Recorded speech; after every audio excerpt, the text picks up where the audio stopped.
I got interested in theater at about the age of 10 when I was in a play at school.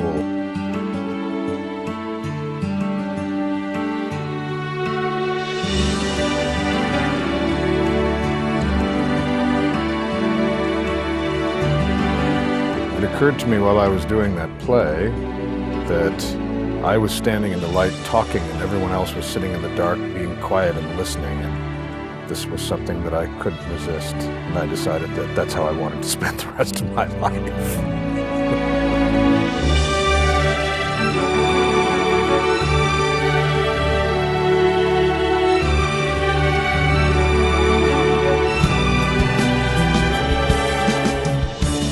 The work of theater isn't really a theoretical work. It's responding to the world that you see every day. One of the glories of our art form is that it's not primarily passive. You have to be an actively engaged listener. Theater can really teach you how to live a rich, full life. Theater gives you a perspective outside of yourself. And sometimes it's utterly delightful, and sometimes it's painful. It's a lot of hard work, but I think it's very rewarding.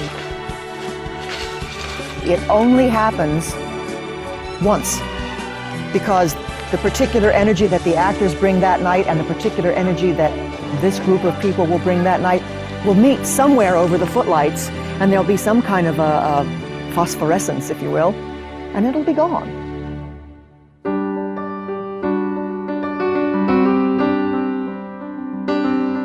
We were here opening night at the Fred Miller. It was like a Hollywood opening. They had Klieg lights and a red carpet. It was an exciting evening. Then I moved to Todd Ware, and it was wonderful. You know, it's a very unique theater.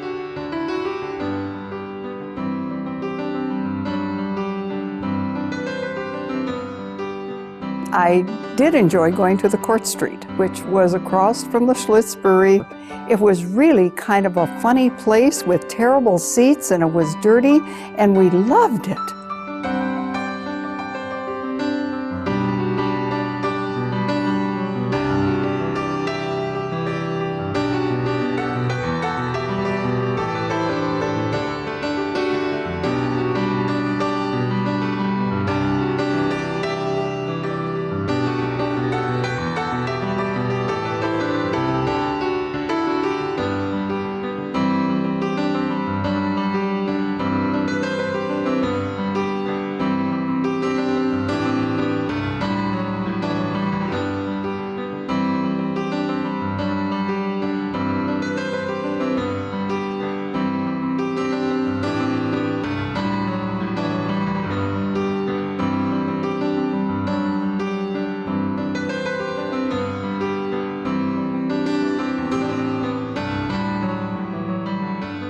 It was interesting at the Todd Ware to me because we began to see the actual place getting too small for the productions.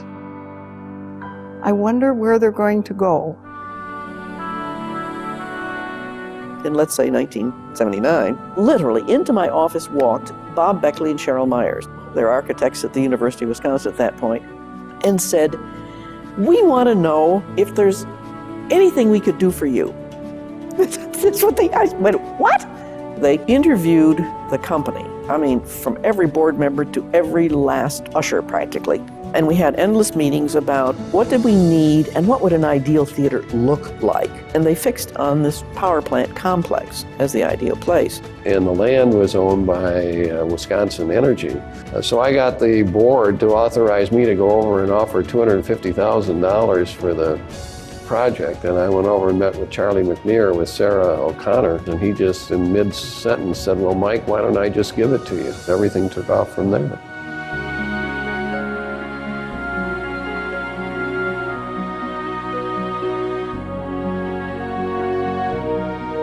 So to me, this place is an amazing picture of what a community can do.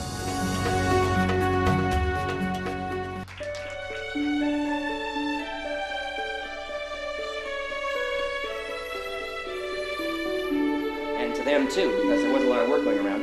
But at the very beginning of the Artists are supposed to lead in terms of things of the imagination and thought. And so sometimes we lead them down blind alleys, but most of the time we try to, we try to light the way spiritually. Ooh, this is really getting profound.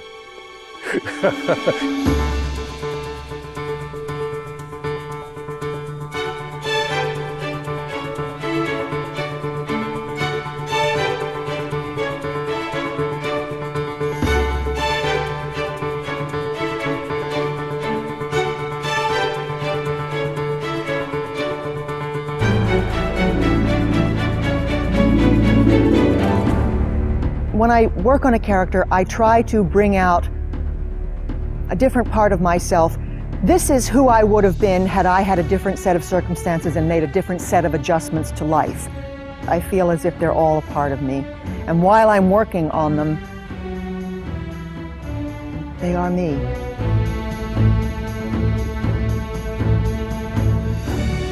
One of our key strengths is this resident acting company that we have, and we have got a dozen actors who are with us all season long. We can support each other to take risks, to do things that are not necessarily comfortable for us. That's when you get something that is really honest and really vulnerable in a performance.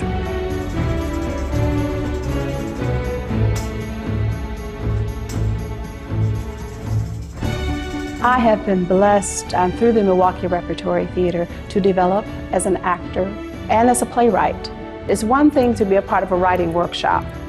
It's another thing to know that at the completion of the writing, it's actually going to be mounted. Everybody who works here is a part of it, from the people who work in the basement, from the people who are here in the middle of the night vacuuming the rugs, to the people who are here until 11 o'clock at night rehearsing a show.